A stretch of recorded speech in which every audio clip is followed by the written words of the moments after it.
Good evening, everybody. 7:02 p.m., 14th of January, 2026. 1 month till Valentine's Day. I hope you're having a lovely day. We are going to do the truth about sports. Now, I've done some of this work before in the past, truth about the NFL and football, and not that I'm trying to make it all about me, but we might as well keep it interesting. No, so I love sports. I play sports. Gosh, what have I played? To varying degrees of competency. I was 7th best in Ontario in swimming way back in the day. I've done water polo. I've done cross-country running, sprinting, long jump, tennis, pickleball, soccer, cricket, although it's been a long time, a little bit of rugby, not Australian rules because there were in fact rules. And baseball, played a lot of baseball, and never really done football, tried out for the team, couldn't really follow the rules. I didn't really know what the rules were, never found it too interesting. Too much standing around. Rock climbing, both with and without harnesses, ping pong, barely a sport, badminton, diving, not Jason Statham style, but yeah, I've never done really basketball. I liked volleyball, but I've never played. Oh, no, I played semi-pro. Not semi-pro. I played in a league, volleyball. I've won a couple of round robins in racket sports. Play squash. Love squash. Of course, I do weightlifting and cardio these days and all that. So, I'm sure I've missed one or two. I'm okay. I'm pretty good at sports. I'm not great. I'm not terrible. Pretty good reflexes, but, no staggering talent. Skiing, snowshoeing, cross-country and downhill skiing. So yeah, I like to move. I like to exercise. Big fan of sports. But oh my God, can I not stand watching sports? Maybe this is trauma from the first football game that I went to. One of my mother's boyfriends was trying to get in good and took me to a football game, soccer, as it's also known. And I'm not a total stimulus junkie, but my God, I wanted to chew my own arm off and beat myself to sleep with it because it was so boring. Was it 2 hours? Not one score and then some kickoff at the end. Don't care. I've never been a sports watcher guy. I think I've watched maybe 3 sports games my entire life. And it's dumb. It's dumb. So yeah, I just the stadium. No. I'm curing all of this for you people. All of it is going away. You're gonna have nothing left but free time after this presentation. So let's get to some facts. And I'm sorry, some of this is going to be covered up. I don't know how to move this wee thing here. I don't think there's a way to do it. Yeah, I don't think there's a way to do it. But that's all right. That's all right, Mama. Any way you choose. All right. Well, what if I make that less wide? It's a little hard to read, right? Okay. Well, we'll make it wide. All right. So here's the important thing. Let's just going to run through some numbers here. This is important. This is going to change your relationship to this nonsense and get you doing something productive and purposeful in your life. So, bread and circuses. Why is it the government spends so much time, effort, energy, and money promoting sports? Because watching sports makes you stupid. Watching sports is bread and circuses. It's welfare and stupid sports stuff.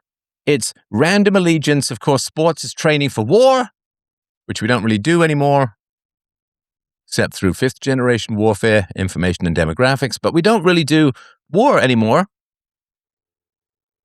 So it's kind of pointless. And as a little kid, I must sound overly precocious, if not downright punchable. But yeah, as a little kid, I remember it was before I went to boarding school, so I must have been about 5 because I went to boarding school at 6. And there was some kid who was like, West Ham, Crystal Palace sucks, because I was in the Crystal Palace league domain or whatever it was, right? Like 3rd or 4th division. And he was like, your team sucks, my team's great. And I'm like, but if I lived where you were and you lived where I was, we'd have the opposite. Like, it doesn't mean anything. I probably didn't phrase it quite like that, but I very vividly remember that conversation. You're just from there, I'm from here, who cares? It's just accidental. You're just cheering on the color of your jerseys. And then, of course, but at least when I was a kid, the people on the The soccer team vaguely looked like me. Now it's all people from Kenya and the Indies. The West Indies. Anyway, so let's start getting into some facts here. Facts. Percentage of the population considering themselves sports fans. US, 47%. 28% avid, 19% casual, and so on, right? Canada, 45 to 50% sports fans. UK, 50 to 60% sports fans. Western Europe, 45 to 55% sports fans. I'm sure it's even higher in South America and so on, right? So in the US, approximately 66% of the population age 13 or more identifies as sports fans. Sports is kind of satanic, so it actually should be 66.6%. This is about 186 million people and about 4 brains between them. Oh, hockey is fun to watch, probably the best. Really violent, LOL. Well, this could also be punchable, and I'd agree with you, but when I was in the business world, we were partnered up with a company that was doing sports stuff, and we used to get these amazing tickets to go and see hockey games, right by the goalie, right by the ice. And I remember, penalty for icing. I'm like, it's ice hockey, it's all ice. What are they talking about? Anyway, so 16% Gen Z, 14 to 29, 30% millennials, 24% Gen X, and 30% boomers. Younger generations drive growth and engagement. Gen Z and millennials showing higher interest in women's sports, social media consumption, blah, blah, blah. So, I'm not going to go into this in more detail. 66%, hey, look at that. It's the same kind of number. And it would be interesting to break this down by race. You know, there's a sort of old joke in Canada. Are you a hockey Canadian or a basketball Canadian? Right, that's sort of the old joke. CFL, Canadian Football League, NHL, National Hockey League, and so on. Right. In the UK, 64% of the population are avid sports fans. James, if you could check this by race and let me know, I'd appreciate that, because I wouldn't imagine that. I mean, avid sports fans, it's not like the people coming in from Bangladesh are very keen on British soccer, though I guess they'd be more cricket-based people. Anyway, we'll get into that more detail. Western Europe, 80 to 92% additional content engagement among fans. Average time spent watching sports games per year. Oh, it's depressing. It's depressing. United States, 208 to 276 hours. Let's cheer the giant waste of time, space, effort, intellectual energy, and yay to the ball being thrown down the field and the belly spilling over the belt, because we're going to get to the calorie consumption and cortisol and snacks and all of that. Surveys indicate, survey says, avid fans watch about 120 games per year. NFL games can be 3 hours long. But trust me, they can feel like the kind of thing that you need to half sell your soul to get out of purgatory. That's a Martin Luther joke. Anyway, so Comcast households average 23 hours a month, 276 a year. General fans, 4 hours a week, 208. Right, so 4 to 5 hours a week. Now, screen time, video game, I'll get all of that. Well, we'll get to that. UK, 3.5 hours a week on live sports, football, up to 21 hours a week during season, but averages are lower. That's a part-time job. Western Europe, similar to the UK. Younger fans prefer highlights up to 5 to 6 hours a week in peaks. Average money spent watching. Now, this is not opportunity costs of useful stuff you could be doing, rather than going, which way is the ball going? The ball is going left. The ball is going right. This is good. This is bad. Ben says, if you donate to Steph during this presentation, some of the donation will be taxed and some of the tax will go to the destruction of a new sports stadium. Yes, you'll notice that the government is not spending money on giant philosophy schools, but sports ball. Which way is the orb going? Up, down, sideways, back. Who caught? Who dropped? Who hit? Who threw? Who caught? Who dropped? Who hit? Who threw? Boingy, boingy, boingy. Nothing but net. You watch the orb bouncing around, and the brain leaves your body. So this is including costs for tickets, subscriptions and streaming and merchandise or paraphernalia, apparel, collectibles. Data is based on 2025 surveys. Figures are in US dollars for consistency, soon to be Bitcoin. United States, $1,600 US per year. What's that, about 4 million Canadian these days? 1/10 of a Bitcoin. Anyway. So that's a lot. Hardcore fans, up to 4,785. Millennials, a little over $2,000 a year. You idiots. I'm now squeaking with helium-based outrage. Canada, $1,200. $384 on media subs, $42.94 including travel merch, $1,000 to $1,500. Entertainment spending up 10% in 2025. What is considered a fan in this case? Watch a couple of times a week. How many hours? Claim to have a team? Bro, it's self-identified fans. I broke it down at the beginning. If you showed up late, don't ask for a repeat. UK, £1,500 a year. Sorry, $1,500 a year. Western Europe, $2,300 a year. So what's the opportunity costs over the course of your year? And now the time has come. All right. The average annual spending was instead invested at 8% annual return compounded annually, assuming end-of-year investments. The future value after 50 years. You start at 15 or start at 20 and you end up at 65 or 70.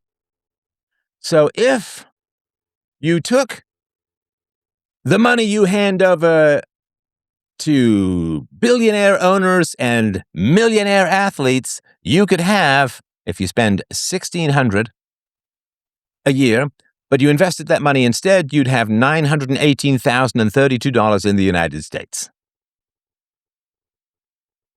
Monthly rent in San Francisco, or in Canada, $1,200 would yield $688,524, right? So the average American is spending almost $1 million in opportunity costs on sports ball. Ball go back, ball go forth, ball go up, ball go down. I always loved it. There was an acting teacher who was teaching us Shakespeare, iambic, and you'd beat the chair with a towel to get the iambic. And he was talking about Henry V, where he's talking about a tennis game, and he says, do you mock this? Do you mock that? Do you mock this? Do you mock that? And he's like, mock is the sound of a tennis ball being hit. And that's how brilliant Shakespeare is. And it's like, I don't know if it's true, but if it is, hats off to the hairs off guy. All right. In the UK, $1,500 a year invested would be $860,000 and change, and coming in at the top at over $1.1 million, $2,300 in Western Europe invested, right? Now, if you're a hardcore fan and you spend $4,785 a year on sports ball, but you invested instead, you'd get over $2.7 million. That's what you're not giving to your kids. That's what you're not giving your kids. Average ticket price, what do we got? NFL, CFL, US, $297. Canadian, this is US dollars, 85 to 150. Basketball, yes, you too can sit next to a very sweaty Jack Nicholson. You can't handle the ball. These jokes will just keep coming. They may in fact get worse. I'm no longer ashamed of this at all. Snatches of song and bad stand-up. That's all we've devolved to. All right, basketball, $165 in Canada with the Raptors in Toronto, $100 to $200. Basketball, Major League Baseball, $79 in Canada, $33 for the Blue Jays, a.k.a. the Dolphins that get the British immigrants beaten up. You fruity English bastard. Ice hockey, $146 in Canada, $85 to $200. Soccer, $105 in the US, $30 to $50 in Canada, 30 to 80 euros in the UK, 37 to 91. So $40 to $80 to $100 or whatever. Rugby, who cares? All right. Let's go to the average BMI of the sports fans. See, here's what you need to understand. Sports is about transferring fat from the athletes to the audience. They get healthy, you get fat. They get fit, you get flabby. They get a lower BMI, you get a higher BMI. It's a giant curse wherein fat and clear arteries are removed. Fat and clogged arteries are removed from the sports people and then beamed into the arteries and lard asses of the watchers. BMI, it's limited, right? General population averages are 27 to 28 overweight. Studies show fans often have a higher BMI than non-fans due to sedentary viewing and unhealthy habits, high-fat snacks, alcohol, and, of course, the cortisol. So non-fans in America, 25.1, BMI fans, 27.4, collegiate fans, 27.7. Canada seems to be kind of similar, and it varies to some degree in Western Europe. Why would the BMI be higher? Well, let's look at the average calories consumed while watching a game. Estimates for calorie intake during a typical sports game, NFL, soccer, or basketball vary. Regular game, high-profile event like the Super Bowl.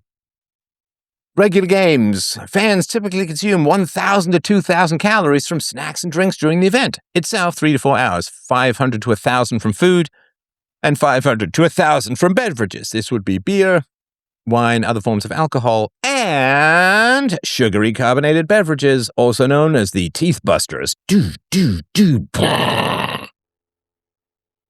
Super Bowl, like big games, intake can spike to 3,000 to 8,000 calories or more for the day, with 1,200 to 2,000 from snacks alone during the game. One 2024 estimate pegged Super Bowl Sunday at up to 8,000 total calories. Older studies report 11,000 or more. Snacks and food, 700 to 1,500, mostly from high-fat carbs, pizza, wings, chips. Alcohol, 400 to 1,000, 2 to 5 beers at 150 to 200 calories apiece. Soda and soft drinks, 3 to 600, 2 to 4 cans at 150 calories each. 1,000 to 2,000, 60 to 70% from fats, carbs. Alcohol adds empty calories. There you go. Sports fans favor easy-to-eat, shareable, high-calorie items that pair with TV viewing. Not a face full of salad, but instead chicken wings, often buffalo or fried, pizza, nachos, chips and dip, queso, salsa, French onion, hot dogs, burgers, tacos, pretzels, and popcorn. I liked how they put the one not gut buster right at the end. Beer. Drinks. Beer, most popular, especially hard seltzer or light beer, regular soda, energy drinks, sometimes mixed cocktails. Water is less common during games. They are often consumed in large portions at home parties or stadiums. What is the impact of the time spent watching other people in tight pants move from left to right and right to left? Watching games is highly sedentary, 3 to 4 hours or more of minimal movement, burning only 80 to 100 calories per hour versus 3 to 400 walking. This contributes to weight gain and obesity. Excess calories from snacking and drinking aren't offset by activity.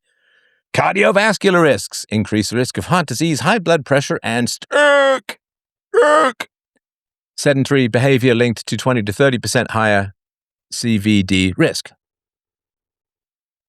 Cardiovascular disease, metabolic issues, high odds of type 2 diabetes, metabolic syndrome, and weaker bones/muscles. That's right. You're not just sitting into a couch, you're turning into one. Poor mental health, depression, and reduced healthy aging. Long-term TV sports viewing, 5+ hours per day, raises movement disorder risk by 65%.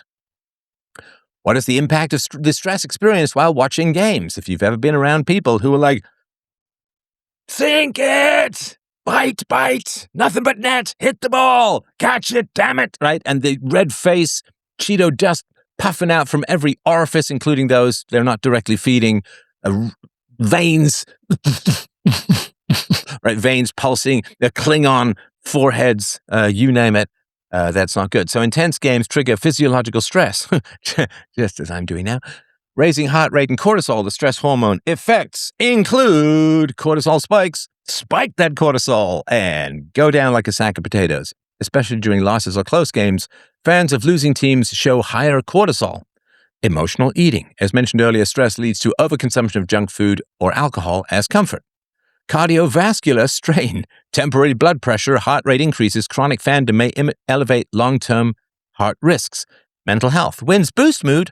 Losses increase anxiety, depression. Older adults watching sports show mixed benefits, social well-being, but potential stress. But of course, if you are spending a lot of your time and effort and energy with people going at a TV, not exactly quality time with people. Now, this is wild. This is something I've heard of. This numbers blew my mind. Blew my absolute mind, like Bonnie Blue on a sailboat. So, fantasy leagues. Participation includes season-long and daily fantasy sports. Numbers are for adults 18 or more in the past 12 months. United States. You got 53 million people doing fantasy sports, which is like sports, but even less real. You're watching something that doesn't even exist. You're watching something that exists only in your mind. It's like Dungeons and Dragons, but without the strategy and problem-solving skills. All right. Or, well, maybe there is. Whatever. I've never played it. So 16% of the population, 53 million players, up from prior years. In Canada, 4.2 million, that's about 11% of the population. The United Kingdom, 17% of the population. Western Europe, 8 to 10%. Yeah, we're going to get to the betting as well. So, average time spent on fantasy sports leagues. Researching, managing teams, drafting, and related activities. Oh, no, I remember one time when I was in the business world, somebody was like, hey, do you want to join our fantasy sports league? And I'm like, do I get to wear a tutu? Because that's my first, anything where I can get to wear a tutu, I'm keen. And I got that you're new to the colony's 1,000-yard stare. I said, well, what is a fantasy sports league? Well, it's a pretend sports league.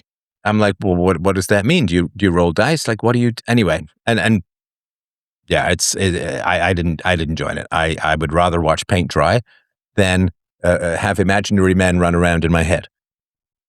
Still have no idea what fantasy sports is. I thought it was bikini volleyball. I thought maybe it was Victoria's Secret's model football in a vat of pig's grease. I wasn't sure exactly because, I don't know. I'm a married man, but I hear that some men might consider that a fantasy sports leagues. I really want to see your tutu. Well, you're going to have to join www.onlystefans.com. Not a real thing.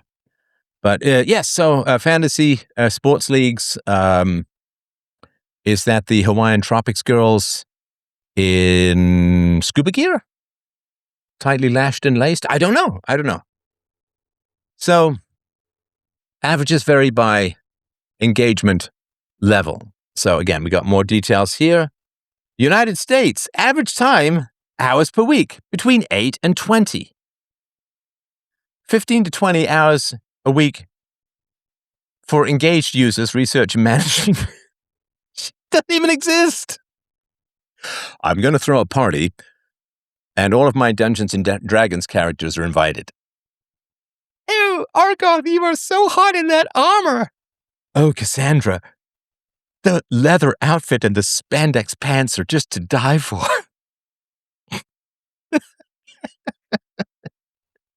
Is it generally fat people who are involved in fantasy sports? My fantasy is I can do sports other than the subway lift. Sorry, that looks a little rude. Someone please tell me, just type it in, give me a one paragraph. You create your team from real players, and your team performance depends on how those players do during the season. Somebody says, oh, so, hey, nice to see you. I'm an ex-sports freak. It's part of my embarrassing past that we have to amnesia about. How my husband found me attractive is beyond me. Fantasy sports and all. Well, but if you were in the aforementioned scuba spandex gear, and of course you show that you can hold your breath for a long time, that can be quite attractive for men. I'm not sure why, but I believe it is. So, in Canada, 10 to 18 hours a week. So 2 up and 2 down. 15 to 20 hours a week for, I guess, more dedicated people. United Kingdom, 5 to 15 hours a week. It's a part-time job. Oh, God, better off edging.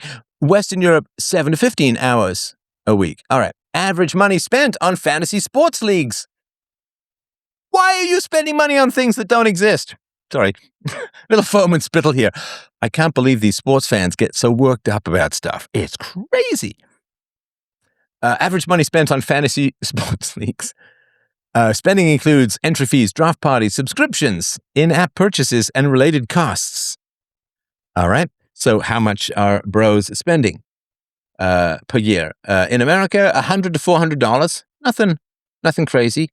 Nothing crazy. $653 for a median draft party. In Canada, $80 to $300. United Kingdom, 0 to 120. US and Europe, 20 to 100. So, it's the time. It's the time. Oh, James hit it perfectly. It is a team you create with real players, and depending on their real stats is how you do in your fantasy team. So absolutely retarded, right? Yeah, because I'm like, I want Superman, Captain Marvel, and John Locke. And they wouldn't let me. I said, what about Tutankhamun and Babe Ruth and Genghis Khan? Apparently not. That's not allowed. But it's fantasy. I want a red dragon, a beholder. Oh, that's too nerdy. No, let's not pretend. There's nothing too nerdy for me. There's nothing too nerdy for me. Let's be real. Let's be real. Unlike these fantasy sports teams. All right. Wait, where the hell did I put that? Oh my, there we go. All right. Steph, take this seriously. That's right. I want the meteor that destroyed the dinosaurs, an earthquake, and 3 tsunamis. That's how I want to win. No! No! Yeah, I did. Oh, yeah, I never actually left. All right. So, sports gambling, participation rates, blah, blah, blah, caveats. So, 61 million people in the United States get involved in sports gambling. And 21% PlayStation Sports bet, 57% any gambling, and 25% involved in sports betting. It's a variety of sources. Canada, so that's almost 1 out of 5. Almost 1 out of 5 people. Of course, you're going to exclude recent immigrants. You're going to exclude people who can't see or hear, aka critics of philosophy, my philosophy in particular, and children and very old people. So people in their prime, and I assume it's a bit of a sausage fest. Sports betting has got to be danglies and back scratches. There's a guy on Instagram who always imitates his father. He ties a pillow around his waist and just goes around the house going, kind of sounds that we're making in the bathroom. Apparently it's bowel possession and you're trying to get it out. All right. So the United Kingdom, more than 1 in 5 people, 21% of the population. Western Europe, 11 to 12% of the population. That's a lot. Average time spent on sports gambling per year. Well, that's hours per year, 52 to 104. So that's week and a half, 4 weeks, 2.5 work weeks, a little over a week, 2.5 weeks, about 4 months in government hours. Canada's very similar, 52 to 104 hours, and nothing available for the UK and Western Europe. So if you put odds on that, you've just made money, but not for me. Average money spent on sports gambling. Well, here we go. Average spending US dollars per year in America, $3,284, you absolute retards. What an embarrassing, catastrophic, pathetic, ridiculous, stupid, and embarrassing number. The median is 750. Canada, 725 US dollars per year. United Kingdom, 641. Western Europe, 500. So this is an outlier like shootings, right? Okay, so that's also dumb. And of course, if you were to put that, James, if you can put that in our other chat, what if you invested like average spending US dollars per year? Now, I'm not quite sure that I get the 3284 versus the 750, which is much in line elsewhere. So let's see what the notes are here. NerdWallet 2025 survey, past 12 months gambling spend by sports bettors. All right. So there's a real outlier there, this 3284. And yeah, hit me with the why if you, sorry, you know what a why is. Hit me with the why. Why though? If you've done any sports betting. I remember when I was in high school, there was a guy floating around doing sports betting, and it's like, well, if this team wins all these games in a row, you can get $1,000 for only $2. And I'm like, so it's impossible, right? Cost to society. Proportion. Proportion. What's worse, spending money on sports gambling or on jerseys as an adult? Well, sports gambling is really bad as a whole. I can't gamble because I like it too much. I don't gamble. If we ever go to a casino, my wife has a ball and I hide in a corner. But no, it's buying the jerseys is way better because sports gambling, you lose and then you want to make it back and you get this cycle and then you lose your kneecaps and all that kind of stuff. All right. United States.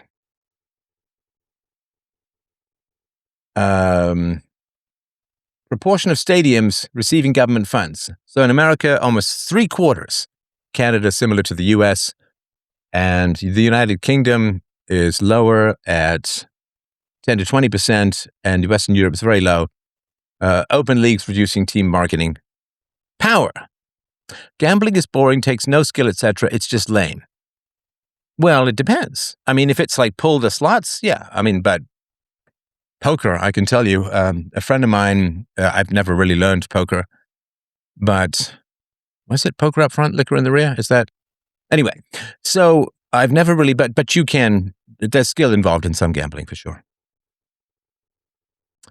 All right. Amount of government funding received. United States. From 1970 to 2020, $30 to $43 billion. Includes $4.3 billion federal tax-exempt bonds.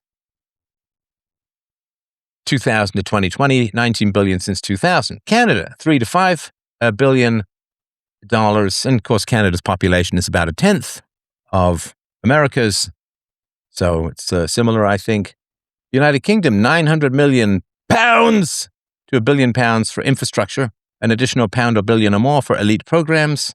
Wembley Stadium, home of a fairly good Queen concert back in the day. It's the only reason I know about the Hippodrome. I actually know a whole bunch of locations in England just because of live Queen albums. Nerd. Western Europe, 67.6 billion euros. So that's a lot. The net worth of sports franchises, and you can look at this if you want, and pause. Crime around sporting events relative to normal levels. It increases during and after events, game days, and playoffs. The focus is on violent crimes, property crimes, and domestic violence. Also known as me not getting the dessert I want. I can't tell you. 5 to 20% spikes in violent crime. Plus 4 to 10% property and violent, plus 10% domestic violence, upset losses. Higher near stadiums, up to 2 miles. Playoffs, plus 7% disorder. So, yeah. Your team loses, take it out on your wife. Or your children. United Kingdom, plus 26 to 38% domestic violence when England loses, plus 10 to 20% overall. Yeah, angry drunk men. Western Europe, plus 5 to 15% violent and property crimes, soccer riots, lower baseline than US, UK. Oh yeah, of course, if you ever go to continental Europe and you're like, the British soccer fans are coming, it's like everyone takes to the sewers. Oh no, that's where they come from. I have not had a tiny amount of coffee today. Just wanted to let you know. So my heart is working in the kind of overtime normally reserved for frightened hummingbirds or people whose sports team has just lost. All right, see how tying it all together. Impacts on cities and neighborhoods during sporting events. Yeah, tourism and jobs, but often net neutral, overstated. Pride and cohesion, but high crime and displacement, congestion, pollution, some green legacies. So, impact on academics. So, sports culture in U.S. high schools and colleges encompasses participation in organized athletics, fandom, and the institutional emphasis on sports programs. Its negative and positive effects on education and so on.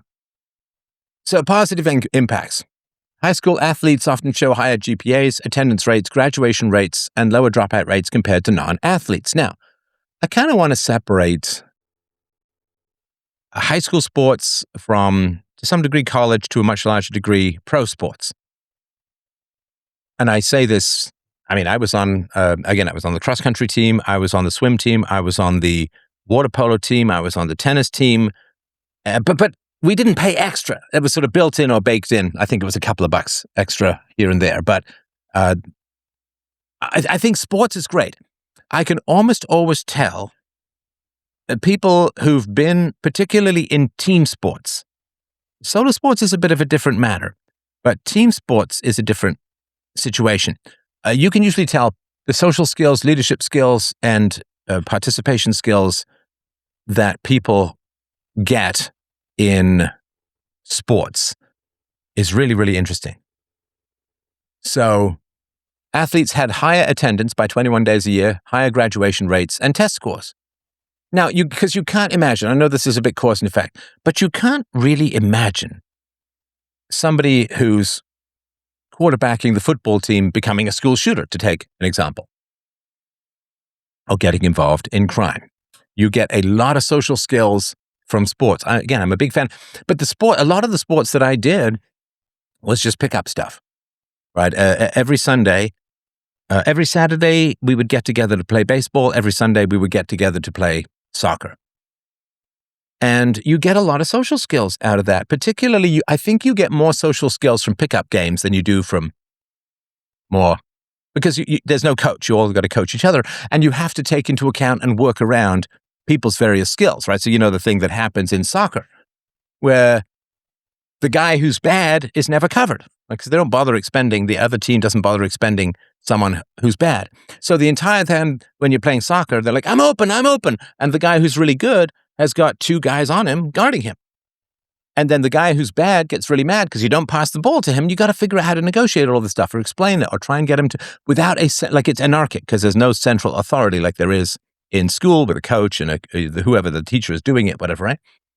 So the pickup games in particular, I think, are really good for social skills as a whole. So participation correlates with better math achievement and college expectations. Now, is this cause or effect? I don't know. We can't unravel it here. Do the smarter kids, are they better at sports? Because, there's this sort of cliche of the brainiac who's physically weak. Not super common. It happens for sure. But generally, people who are smart have faster reflexes and good hand-eye coordination. The nerds, the intellectually smart but physically weak, they come from single mother households, right? They generally, father absent households, because what do dads do with their son? They go out and play ball and catch and throw and all this kind of stuff, right? You teach your kids sports. I've taken my daughter to play just about everything. So it's not that, the brain eats the body. Like the more muscles in your brain, the worse your body is. That's not really how it works. What works is that high IQ means faster processing, means faster reflexes, and generally high IQ means better athletic skill. Again, tons of exceptions. But if you come from a single mother household, then that's not really the case, because single moms don't teach their kids sports as a whole. And of course, if you come from a poor family, sports are expensive. The hockey kids in my junior high and high school were spending crazy amounts of money. $5,000, $10,000 sometimes a year, depending on, there's travel and fees and equipment, especially when they're growing and so on. And I remember working with a guy whose son was a goalie, and they went all over Canada. They even flew to Europe to play. I mean, I could never in a million years have afforded any of that kind of stuff, which is why I kind of moved to pickup games for a lot of times. I couldn't afford all the equipment. I kind of went to pickup games or things that were very cheap, which actually I think gave me better social skills in the long run. So pickup games where everybody's got to figure out how to enforce the rules. You don't have an umpire when you have pickup games. So what's a foul? What's not a foul? Did he slide in? Did he hit the base? Who touched who first? Did you hit him with did you touch him if you're tagging someone?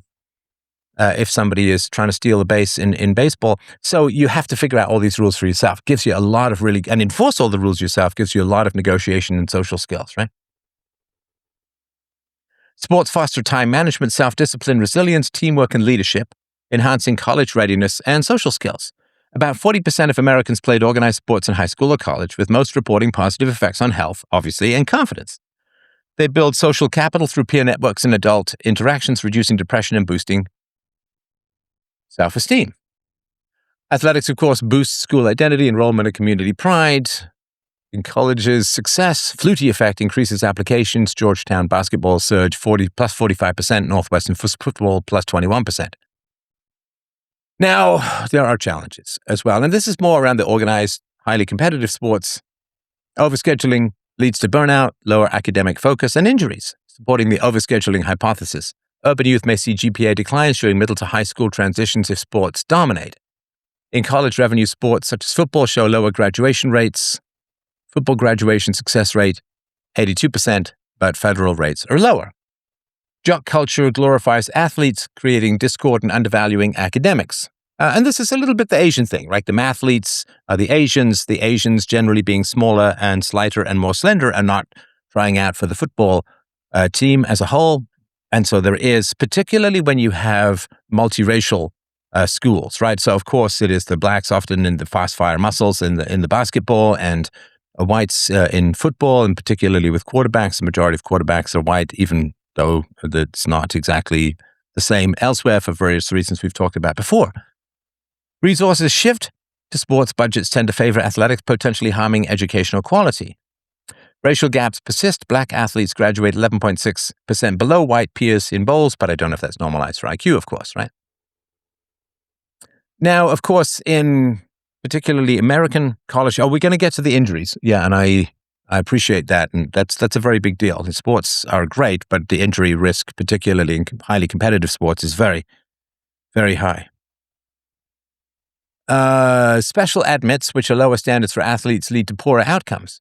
30% of Power 5 special admits in universities don't graduate. Name, image, likeness, and transfers disrupt cohesion, potentially prioritizing athletics over academics. Money spent on school academic programs. U.S. education spending focuses on academics, but disparities exist versus sports. Total K-12 spending is $795 billion as of 2023, with sports at about 1 to 3% or $15 to $20 billion annually, including events and facilities.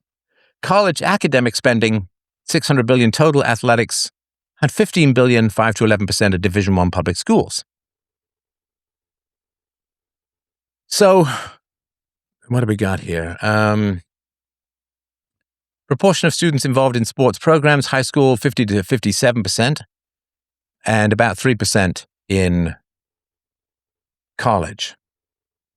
So 7% of high school athletes continue to college. Boys, 3.6%, girls, 4.5%. So obviously very, very low.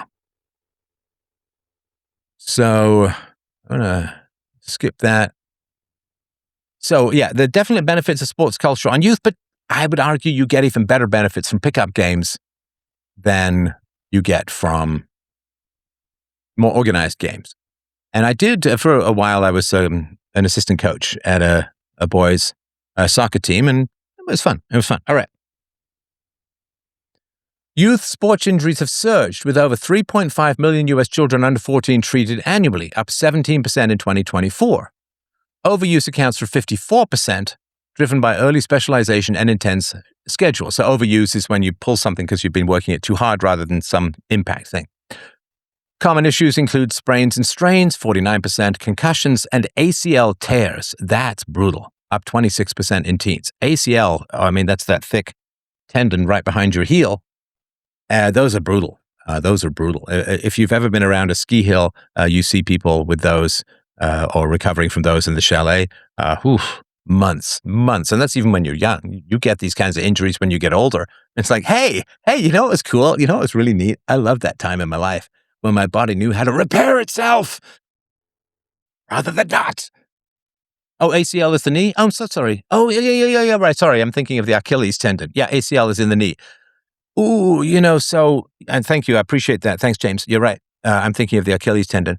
But yeah, ACL, it's the tendons that bind the knee cap and all of that. Oh, man. See, we're still kind of half evolved from being on all fours. So our knees have yet to quite reach the kind of perfection that you'd want to get as, you know, the upright, right?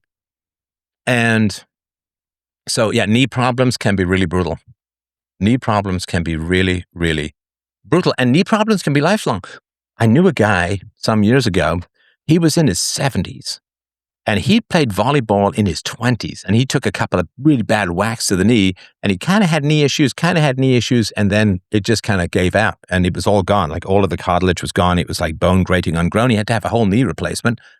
In fact, two, and they didn't quite put it in the right way. It was like a bit of an angle and it was just a wild thing. So it can be, 30, 40 or 50 years. I know another woman, she had a horse had stepped on her when she was like 15 or 16, had stepped on her foot, and she was still dealing with it in her 60s. This stuff, and I'm not trying to scare her because, you gotta move, you gotta exercise, and there's going to be risks. Somebody says, you don't ever really fully recover from an ACL tear. Yeah.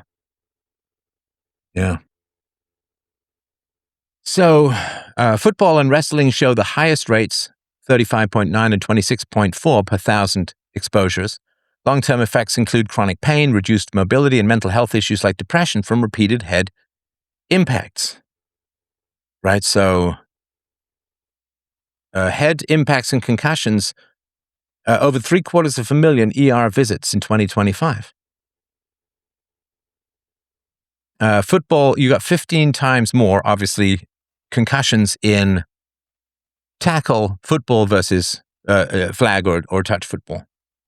ACL tears up 26% in teens. Girls 8 times more likely in soccer or volleyball. Yeah, the lunging and dipping sports, right? Lower extremity, over 500,000 ER diagnoses. Ankle 39%, knee 29%. Decreasing trend, but still high. Boxing is the worst. Maybe I'll get my son to learn an instrument and join a band instead. Listen, I'm not trying to scare people. Obviously, I'm not trying to scare people, and by people I mean mothers. Mothers, two things. One, don't let your children grow up to be cowboys. Two, please let them play some sports. You've got to learn your physical limitations, and if you don't learn how to manage risk, you cannot survive in life. And one of the things that is best to teach you how to handle cost-benefit analysis, how to handle risk is sports. Unrealistic expectations of professional careers. Some people think they can become podcasters. It's madness. So parental and cultural pressures create false hopes. 17% of US parents believe their child will go pro. But only 2% receive scholarships and less than 1% reach professional levels. This leads to overinvestment, 1,000 plus annually per child, early specialization, average 1.63 sports down from 2 plus, and burnout. Youth face anxiety from win-at-all-costs mindset with perfectionism linked to depression and quitting. So this is a friend of mine when I was first in Canada. I was like 12 or 13. A friend of mine was in hockey, and his mother was like this, honestly, like a brontosaurus asthmatic bronchial bellower from the stands, like from up there, just, go! Just like red face. And it's like, well, he's getting exercise and you're just courting a dance with the ancestors. And of course, obviously a completely extreme example is the Menendez boys, Lyle and whatever, Kyle, I think it was some other. So the Menendez boys were heavily pressured to be elite tennis players. And it was just nuts. It was absolutely nuts. Bullying affects 1 in 3 youth athletes, often verbal, name-calling and taunts, physical, hitting or hazing, or relational, exclusion and gossip. It erodes confidence, causes anxiety, depression, and leads to quitting. Coaches' negative behavior is exacerbated, with 48% of high schoolers hazed. Warning signs include sudden disinterest or damaged equipment. The good thing with just sort of pickup sports is basically people are there to have fun. It's nice to win. Everybody's kind of welcome. At least that's the way we played. I mean, we played with a guy who just had no coordination at all. But it was nice to have him out. He was a nice guy. I remember he couldn't catch the ball to save his life. I remember one time the ball just landed on the top of his head when he was still wearing a baseball cap, as most of us did. And, the divot up here just went straight into his skull. He had a little divot for a while there. So we had a wide variety of skill levels. There were obviously people. My brother was fantastic at soccer, just amazing, and he could dribble like a newborn. And I was good in goalie. I'm a really good hitter. I had a problem, of course, not that it matters for me, but let me unburden myself, please. So, being left-handed, I didn't have a left-handed glove. Nobody had a left-handed glove because apparently that was just gay. So I had to catch, rip off my glove, throw. So it just slowed it all down because nobody had a left-handed glove for me, and I couldn't afford a glove at all, right? So the problem is that when it's high skill and high stakes and you want to get to the pros and so on, anyone who's bad has to be bullied to quit. I'm a lefty? Oh, yeah, absolutely. Both my wife and I are lefties. My daughter betrayed both of us that way. But, she can use scissors, and the desks are built for her, so that's nice. But, so you have to get the kids who are bad to quit. And either the coach does it, or they get hazed their way out of there, right? Scandals in child predation. Sexual abuse is systemic, affecting 2 to 8% of minor athletes. 3.8% of elite athletes abused as minors, mostly by coaches. Larry Nassar, if you've ever seen that documentary, absolutely appalling. Larry had 500 or more victims, USA Swimming 590 more, and Boy Scouts numerous lawsuits, right? So there was a whole, I can't remember who started it, but it was a whole, you have to have gay men as Boy Scout leaders, and this, of course, caused a lot of molestation issues, and then there was a lot of lawsuits, and then, it was just a way of destroying Christian value transmission in the West. So 2 to 8% is a lot. And obviously it's higher than that, obviously, because there's a lot of stuff that goes unreported. So obviously it's higher than that, but that's not great at all. It's terrible. I would imagine in many areas it's at least 1 in 10. 1 in 10. I am the 1 in 10, the number out of the East. All right, now other negative impacts, burnout and mental health strain, overscheduling, stress, anxiety, depression. Girls show higher rates. Overwhelmed, which is a very real thing. Commercialization turns play into pressure, with 82% quitting by age 13. High costs $1,000 to $4,000 a year exclude lower income youth, prioritizing wins over fun and development. Gender disparities, girls face higher injury risks and body image pressures, boys more physical bullying. So the notion of jock kids, high school or college athletes being idolized, protected, or facing minimal consequences for serious misconduct is a common trope in movies and TV shows, often rooted in stereotypes like jerk jock or the privileged athlete antagonist seen in films such as The Breakfast Club, Revenge of the Nerds, or Mean Girls.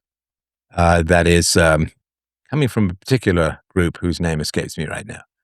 While those portrayals can exaggerate the dynamics for dramatic effect, depicting jocks as universally aggressive bullies with unchecked power, there is substantial real-world evidence that athlete privilege does exist, particularly in educational settings where sports programs hold significant cultural or economic value. This can lead to leniency in disciplinary actions, reduced legal consequences, or outright protection from accountability for crimes or misconduct. So in Hollywood's influence, the bully jock archetype often stems from 1980s films like Revenge of the Nerds. And this, of course, comes from the 70s divorce culture and kids being raised by single mothers, not getting the sports exposure they need, and thus having resentment to the more physically able people as a whole. Jocks versus nerds, fun narrative devices has persisted in media, portraying athletes as arrogant, entitled, and immune to rules, undeserved passing grades, evading school discipline, and so on. In reality, discussions on platforms like Reddit, Foundational Truth of the Universe, suggest this dynamic is wildly overstated. Not every athlete is a bully, of course. Cliques aren't as rigidly divided as shown on screen. Stereotypes may also reflect creators' biases. You never want to go to a writer who doesn't have a lot of self-knowledge and philosophy. You don't want to go to a writer for any truth about the world, because screenwriters are more likely to have been nerds than athletes, leading to villainous portrayals, right? So the nerds want to downgrade the reputation of the jocks so that the nerds, it's just intersexual competition, right? In the same way that ugly girls tell pretty girls to cut their hair short. Not all media depictions are negative. They love the jock, kind-hearted athletes in 13 Reasons Why, and The Breakfast Club shows jocks as multifaceted and blah, blah, blah. So there is evidence of real-world athlete privilege and protection, and particularly in college. So athletes in high-profile school sports like football, basketball, or lacrosse frequently receive preferential treatment. So leniency in school discipline. In a 2011 case at Logan High School in Utah, 3 starting football players were cited for misdemeanor theft, stealing electronics from lockers, but were allowed to play in a key game shortly after, despite the school's zero-tolerance policy. Well, I think that's just part of everyone's education now, isn't it? An ESPN investigation of 10 major U.S. college programs found male basketball and football players avoided charges or prosecution 56% of the time when named as suspects, twice the rate of non-athlete peers. Factors include access to lawyers, public backlash favoring athletes, and institutional protection. In Syracuse, New York in 2025, 11 high school lacrosse players faced misdemeanor unlawful imprisonment charges for hazing, locking teammates in a van and assaulting them. They turned themselves in under a DA deal to avoid felony kidnapping charges with sensitivity to their ages and athlete status cited. Now, again, I know hazing is kind of goofy. I know hazing can actually be kind of bad. I was asked to join a fraternity. I was living in a frat house in my university days. I was asked to join the fraternity, which is very nice. It's not really obviously my thing in particular. No hate, no hostility, but it just wasn't my thing. And I heard a little bit about the hazing rituals later, which I will not repeat here for fear of everybody fainting, including me. In 2025 in North Texas, Marcus High School football players involved in off-campus hazing, shooting a teammate with a pellet gun and using racial slurs, received appropriate disciplinary consequences, but details were vague. You know, obviously it's rude. Obviously it can go too far, but hazing is it's a dude thing. And as you get more and more women who don't understand dude things, it's going to be like, oh, it's just the worst thing ever. And it's like, it's a dude thing.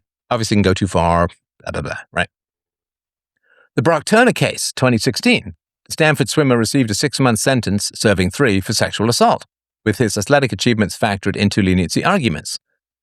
Critics noted this as part of a pattern where college athletes get lighter sentences. In Japan, 2012, a high school basketball player's suicide after coach abuse highlighted a culture of impunity, with few consequences for perpetrators in youth sports.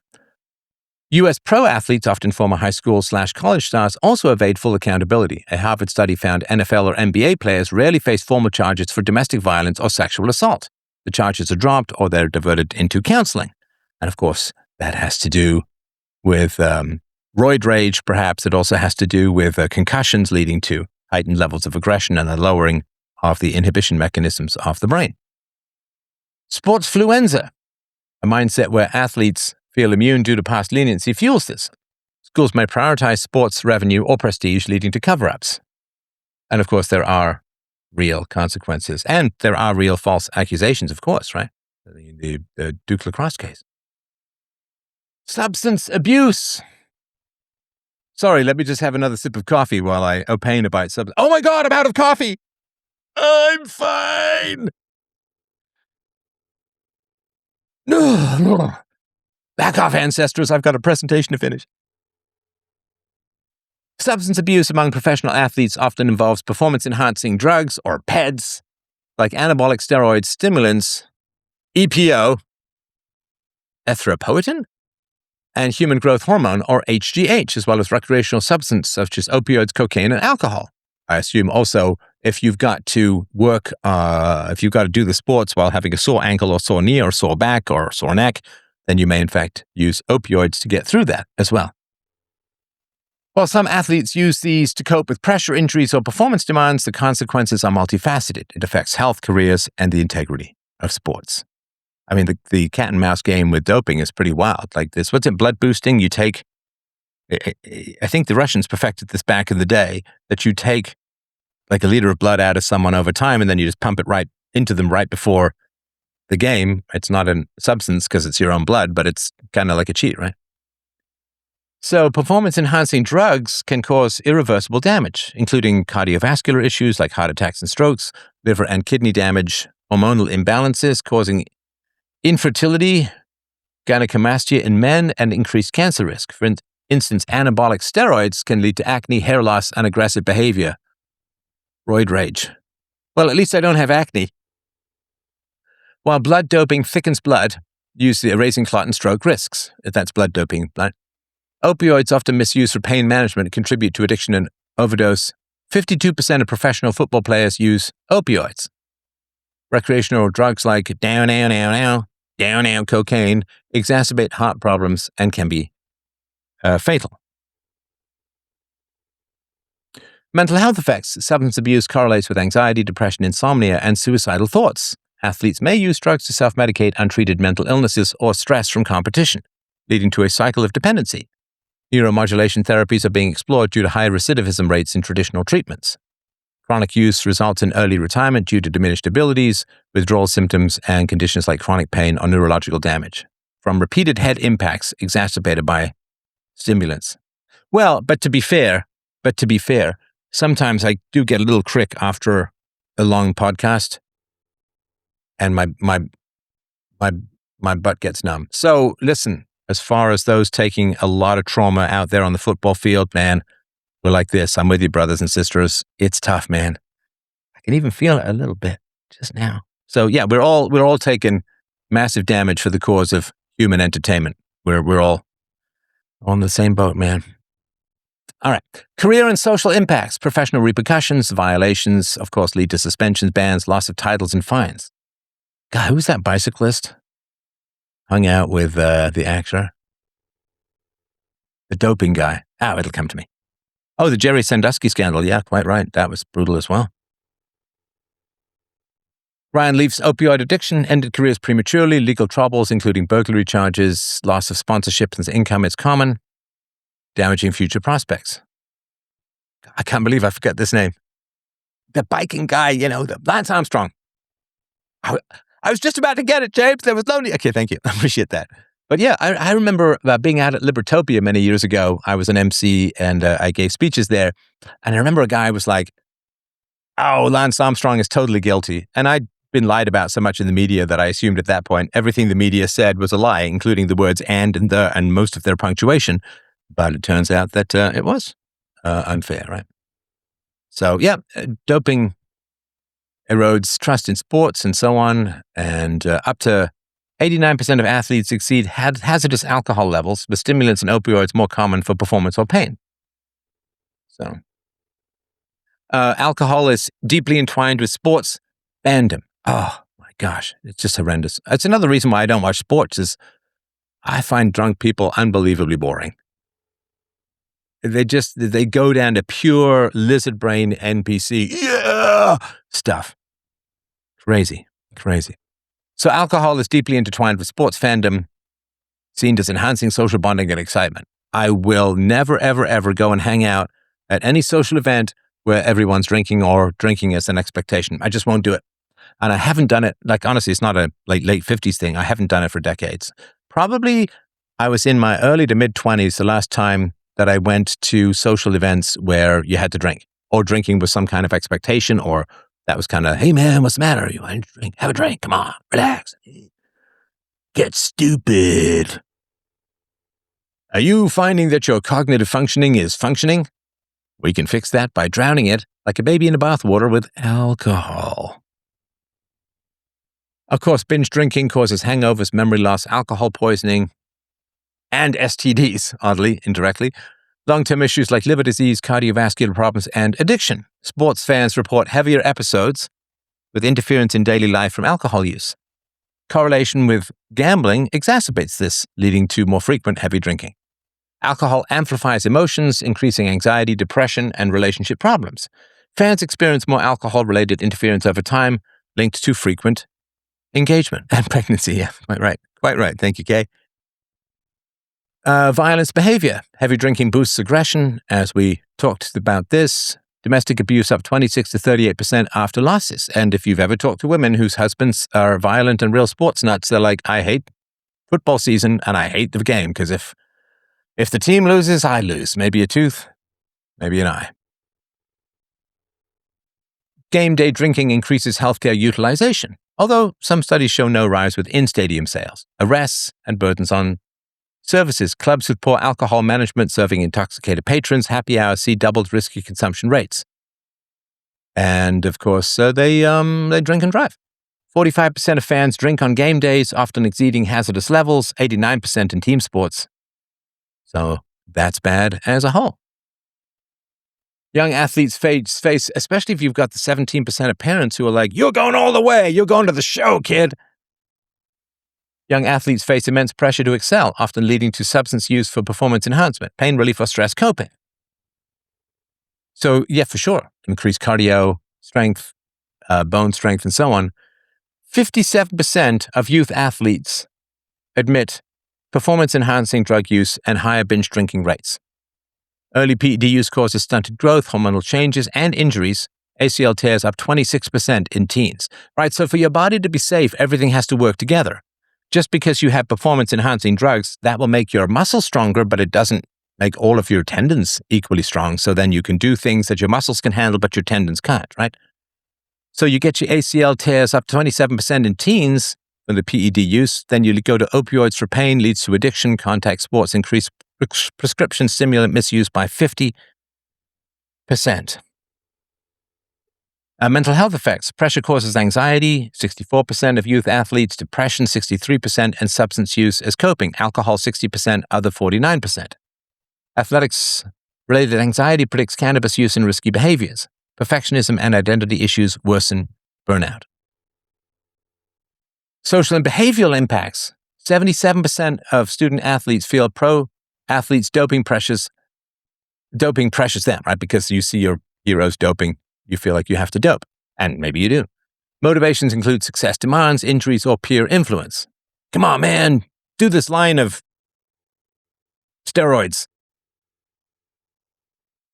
Substance patterns. Athletes use more alcohol and smokeless tobacco, but fewer, of course, cigarettes and cannabis than non-athletes. Binge drinking is higher due to work hard, play hard mentality, linked to risky behaviors like unsafe sex or driving.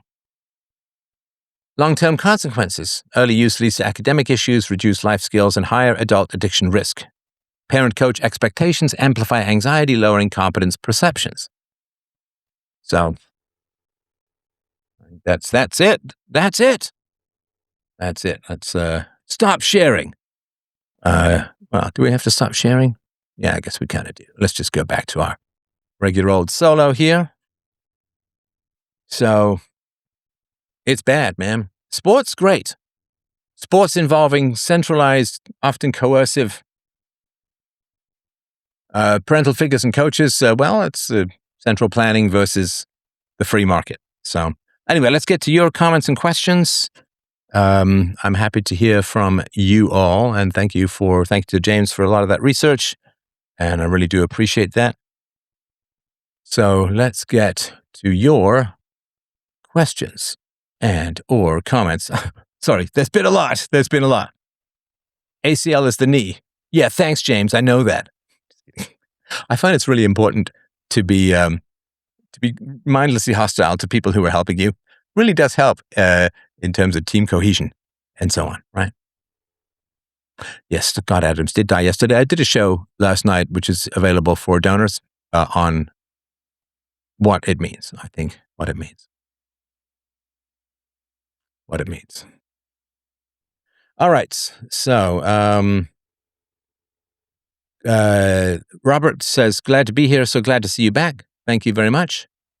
Alice says, Robert, were you not aware that Steph never actually left? Yeah, onesideover.com.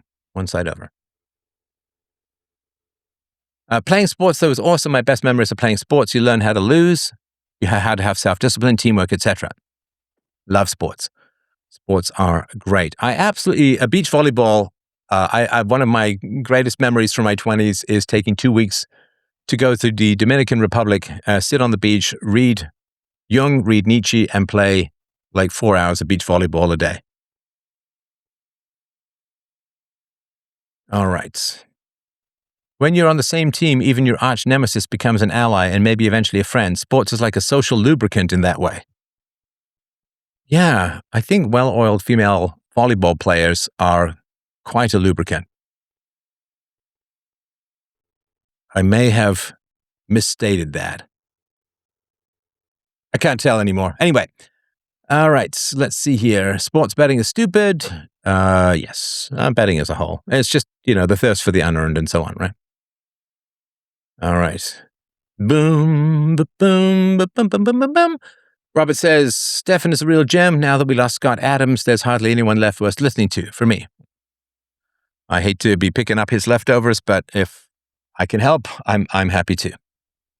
And I looked up, because I'd heard these rumors that Scott Adams, instead of sort of taking traditional treatments, that he went for like ivermectin and other things that then maybe he delayed it. In the same way, what was it that,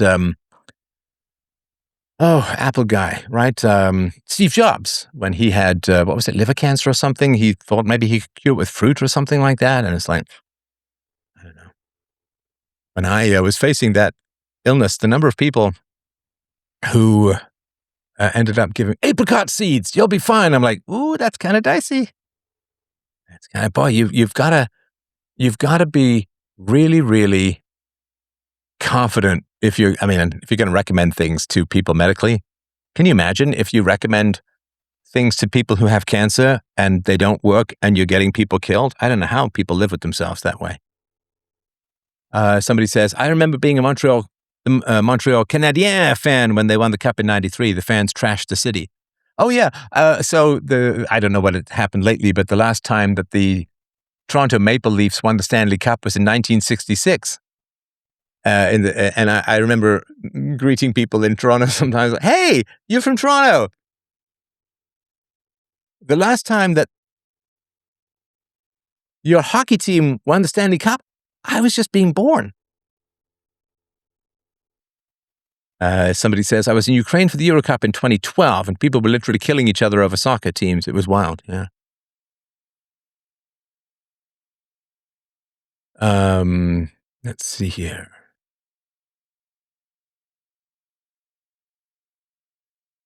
And the kneeling and the political. Yeah, so this sort of popped up because people are mad. And I see you, Doc Nimbus. We'll take your call in a sec.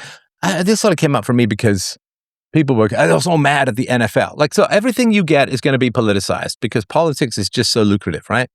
Everything that you love is going to be politicized and so on, right? Kay says, I've had multiple concussions from sports. Yes, but not so many that you don't remember. So that's good. Broke a finger too, broke my nose 4 times? 4 times? Was it weakened from cocaine? No, I know it wasn't. There's your wink emoji. You really do learn your physical limits in sports. Well, perhaps you do. I will say that I never learned any physical limits in sports because I found that I have on my inner groin a rewind button. And I kept touching myself there and everything reversed itself. And suddenly I was off the team. Strange but true. I could do that story all day. I've chosen not to because free will. All right. I'd argue that soccer is worse than boxing for danger. Maybe. Soccer is a lot of fun to play, but generally not as fun to watch. Oh, yeah. I mean, I was torn between watching the ball go back and forth and just watching the grass grow, which was a bit more exciting. Wrestling is a great base as well. Most fights end up on the ground, and some fights 6 feet below. Ben, I'd argue that overinvestment in sports has more to do with limited interest or skill of the parent than resources. I think I don't really play golf. I've tried it a couple of times in the business world. I would go out and play golf sometimes.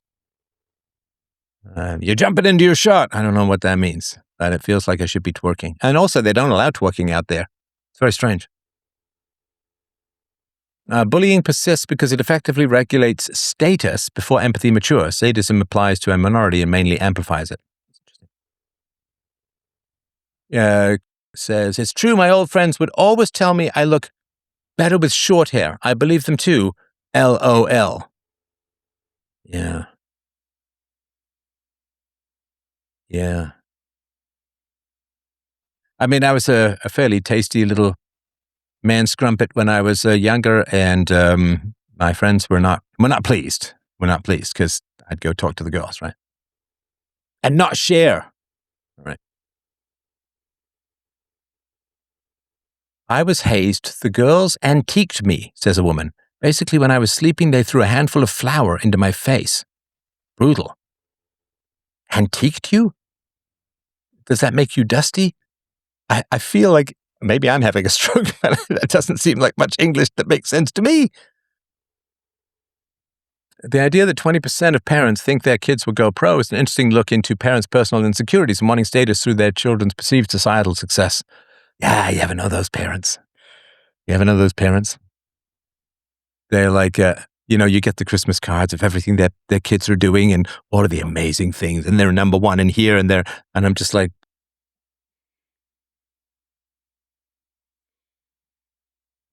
the reason I assert that evasive fencing is the best start is it develops fine distance timing and footwork intelligence without causing blunt trauma and joint injury.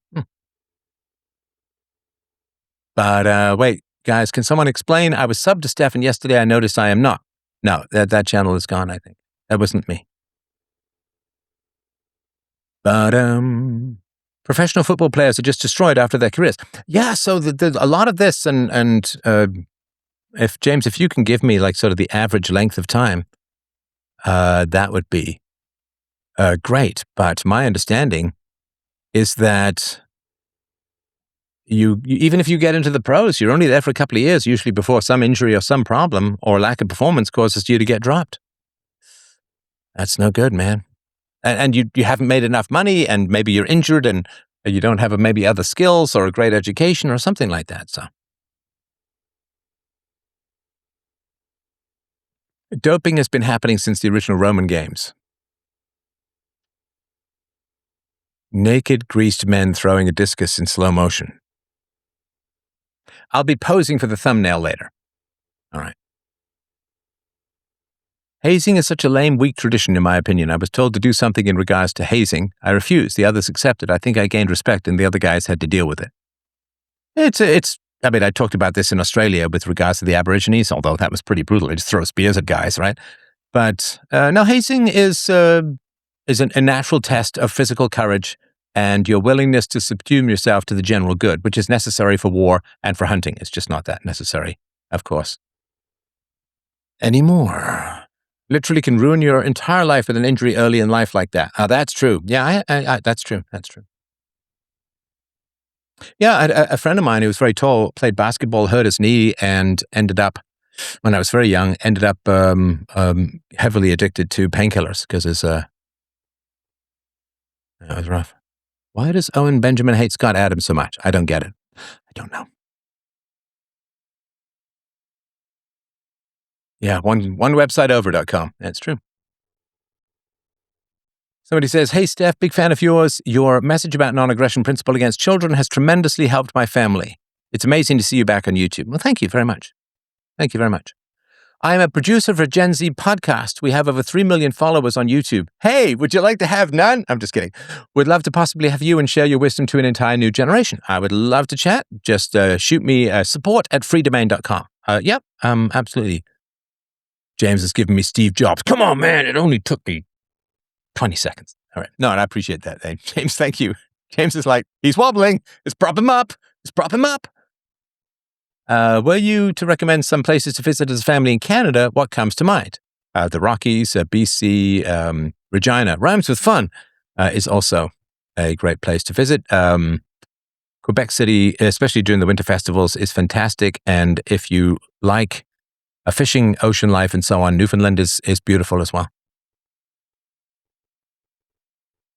I'm always surprised how much friends drive their kids around for sports. It's almost constant. Oh, yeah. Crazy. NFL is 2.5 years. That's their average, right? Yeah, crazy. Average careers, NFL 3.3 years, NBA 4.5 to 4.8 years, NHL 5 to 5.5 years, Major League Baseball 5.6 years. That's right. That's right. All right. Let us. Would you like to have that? All right. So we have somebody on. Oh Lord, this tiny interface. It's not. Come on, man. Make it work on an iPad. Do us a solid. All right. Dark Nimbus. That is rather sinister. I think I feel a ghostly tentacle on my leg. Go ahead. Yeah, we've chatted before. Can you hear me? Yeah. Go ahead. Okay, so regarding the whole sports thing, I don't know if anybody can resonate with this experience during childhood, but my boomer uncles tried like aggressively to indoctrinate me in the sports culture. So purchasing sports cards, bringing me to sports games, all kinds of stuff. There was always this big Super Bowl, um, thing that the family would get together, and I would witness this great pretending act where most people would like pretend to sort of resonate with the rest of the group. And I would just watch a bunch of adults get drunk and act like buffoons. And I was never quite interested in this. Of course, my uncles were quite disappointed that I really didn't care about any of this stuff, and they seemed to associate this with being American and being masculine and being a man and whatnot. And I've come to the conclusion now that I'm older that the system needs men to channel their masculine rage towards something other than the system itself. Because if they did, then there would be a problem. And I think that is one of the reasons why it exists. I also witnessed the social hierarchy that takes place in high school and college, from the jocks to the other people and the dynamics. And I had a lot of violence occur between me and the jocks. One kid I hit over the head with a chair, and I got kicked out of school. Wait, hang on. Apparently, I You said was too violent, right? You said you had a lot of violence occur. It sounds like you were the violent one, brother. Oh, well, you had to be, because they were allowed to go around the school and commit violence without any kind of recourse or action if you reported them. So people had no choice but to take superior violent measures against them. So what were the jocks doing? But if you did, it got you kicked out. Go ahead. I'm sorry. What were the jocks doing? You said they were just roaming around violent? Oh, yeah. They were just kicking the shit out of people, stealing their money. It doesn't matter who you told or who you reported it to. Unless you reacted to their violence with superior violence, they would never stop. And then you would get kicked out of school because they were part of this untouchable in-group that could never get suspended or kicked out of school. And they just went around and did whatever they wanted. Yeah, and absolutely. This was like whites, blacks, Hispanics, Asians, everyone, just all the jocks doing their thing. Because I can't imagine that the Asian golf team was around there ripping off everyone's lunch money. No, it was primarily white kids. I mean, I was in a white high school in Florida, growing up. So Florida. Yeah, Florida. Yep. Right. Okay. The kids that I knew in high school who were into sports were not bullies. The bullies. Who did the bullies? The bullies tended to come from the poor. The bad side of the tracks. The bullies tended to come from the poor families that were really dysfunctional, and in particular, the bigger the son and the smaller the mother, the more likelihood there was for bullying. But it certainly didn't come from the sports people. But again, it's a different culture, different country, and all of that. But and they've sort of done this study where if you increase people's testosterone, both males and females end up more cooperative, better negotiators, and working for win-win situations. Whereas if you lower people's testosterone, they tend to get more vindictive and bitchy and more win-lose in negotiations. And it's actually kind of funny because when they did a double-blind experiment where they added more testosterone to half the women but didn't tell, and told some of the women who didn't get testosterone that they were given extra testosterone, and the women who thought they got extra testosterone but didn't were more aggressive and win-lose in their negotiations. But the women who were told they didn't get extra testosterone but did became more proactively win-win and better negotiators and actually more empathetic. So I just thought that was kind of interesting correlation. But I guess in Florida it was a a different situation. Yeah, in Florida, it was all the kids who were in the gifted classes in high school and the jocks who were going around just breaking all the rules and roughing kids up without consequences because they were the superior class that had immunity. And then there were a lot of kids. I went to a school after that that kids got went to the, who got kicked out of, and most of the kids got kicked out of there got kicked out because they beat the shit out of a jock or fucked him up or some shit, and they got kicked out. Huh. You know? Okay. And were you yourself aggressive? Like, was it self-defense that was? Yeah. There was one kid that stole my bicycle. I was poor and I had like a $400 red line BMX bicycle, so I snapped his leg in half with a brick. Another kid surrounded me with a bunch of other kids and sucker punched me, so I stalked him and I beat the shit out of him with a monkey wrench when there was no one around. Okay, And then hang on. yeah, You don't sound like you're the good guy here. well you got to put a stop to these kids somehow. I mean, there was a long time before that occurred. There was a long time of telling the school and letting them know what was happening and them doing nothing and until I finally hit some kid over the head with a chair in the middle of class and then I got kicked Well, out. hang on. You broke a kid's leg, and then you did what with a monkey wrench? I beat him up with a monkey wrench I because mean, he couldn't that surrounded have killed him? kids. No, I didn't do it in a way that was going to kill him. It You might know. have. What if he? You can't control that kind of violence. Well, I mean, it gets to a point where you're going to school every day and like you and your friends are getting jumped by a massive amount of people and there's nothing you could do about it. I mean, it really was that bad. I am not sure I quite think you're on the up and up. I'm not saying you're lying, but there's something about this that doesn't quite make sense. So you hit a kid over the head with a chair and you got expelled. That was out of college, right? No, this was high school. We were like 14. Oh, okay. So you're 14. And you said you snapped a guy's leg in two? Yeah, with a cinder block because he stole my $400 bicycle and that's all I had to get to school. So you smashed his leg with a cinder block? Yeah, to stop him from driving away with my bike. Yeah. Yeah, I don't believe you. Okay. Yeah, Then don't honestly, I mean, because you're like, I'm totally justified. I'm totally justified in smashing a kid's leg with a cinder block because he took Yeah. my bike. Yeah, I mean, that bicycle was the only way for me to get to school. My parents couldn't afford a new one, so yeah, it was definitely justified. Yeah, absolutely. How is it justified? Help me understand. Because it was the only transportation I had to get to school. And Bullshit! You're lying. I'm not lying. You are lying.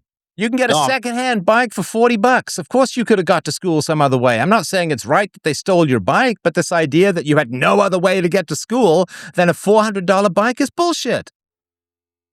I don't know why I have to justify snapping that kid's leg. I mean, he stole my bicycle, you know? Well, hey, are you married? No, I don't want to be married. I like staying free and doing whatever I want and sleeping with a bunch of women.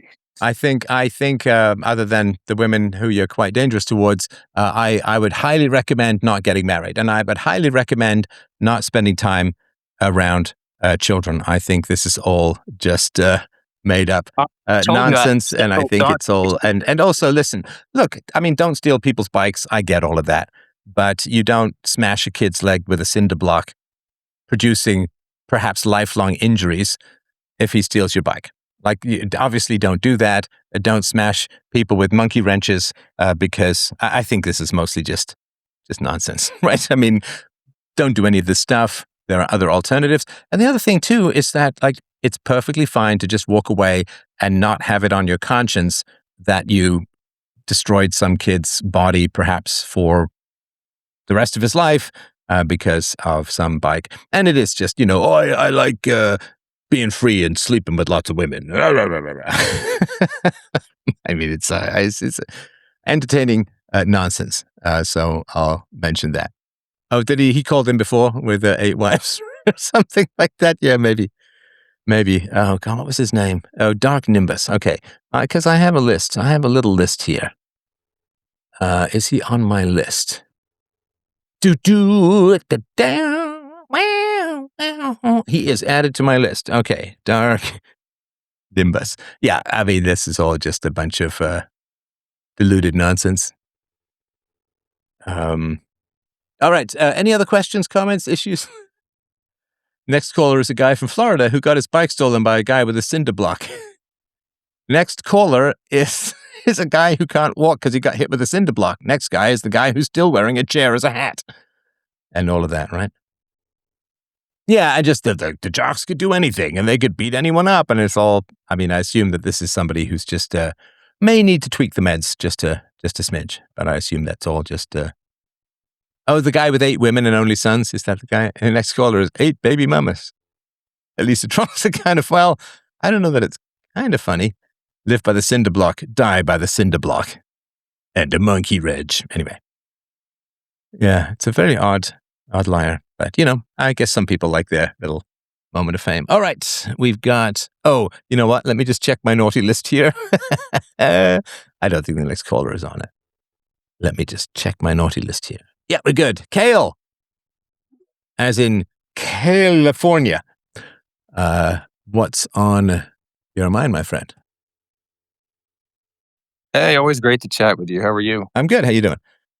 Great. Yeah, well, I think we spoke a couple of weeks or a month ago about sports related or topics. So always have a lot to say about this topic. So I appreciate you bringing it up.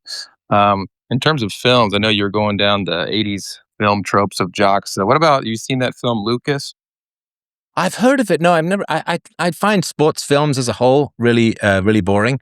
But is it a sports film? Do I have that right? Well, it's kind of a coming of age high school film by Corey Haim and Charlie Sheen. I think it came out in Oh, 1986. is that the one with the horrible allegations? Oh God, yeah. I mean, Oh, God, I hope that ain't true. Anyway, I okay, don't. so yeah, well, what's your thought about that? Well, I think it also has a good depiction of sports culture. In terms of the protagonist wants to woo the girl. I believe Carrie Green was the lead girl in that film, and he tries out for the football team as a nerd. And of course, it doesn't fare well. I'm not trying to give spoilers. I think it's a film worth watching. But he also encounters, obviously, the aggressive jocks and the intelligent and level-headed jocks. One being Charlie Sheen's character. He's pretty level-headed and intelligent, compassionate. And then, of course, you see the meatheads who probably, very Neanderthal-like in their depiction.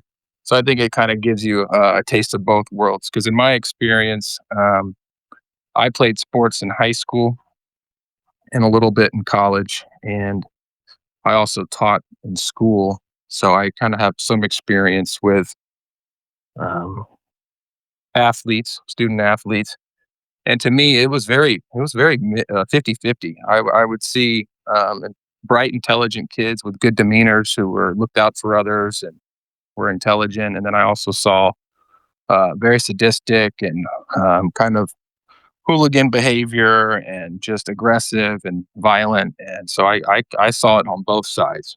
And I think the film itself kind of does that same depiction as well. Right.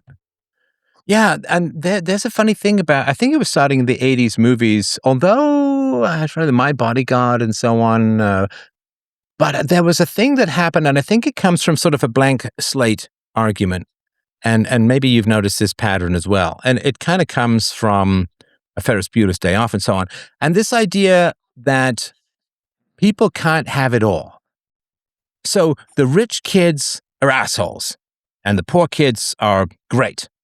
And the jocks are mean, and the people who are bad at sports are smart and nice. So it's this game of whack-a-mole where you can't have it all. Does that make sense? Like for every advantage, there has to be a deficiency, because there's this, a lot of screenwriters and writers and socialists are kind of younger siblings, right? And it's really kind of unbearable to people that there are some people who just do have it all, right? That there are some people who are smart and good looking and athletic and nice and virtuous and blah and blah and blah, and they're wealthy. And like, there are some people I knew one or two of them when I was in high school, but it is almost unbearable for some people to look at others and say, like, if they look at the really pretty girl, well, she's got to be a bitch. And they look at the really handsome guy, well, he's got to be gay, or he's got to be mean, or he's got to be shallow, right? The dumb jock. He's a jock, but he's got to be dumb. So there's this thing that happens in art, which is everything has to level out. Like, oh, he's got more of this, got to have less of this. And it's all got to, and boop, it's all going to be like horizontal. Everything's got a flat line. And it's a weird kind of, people can't be different.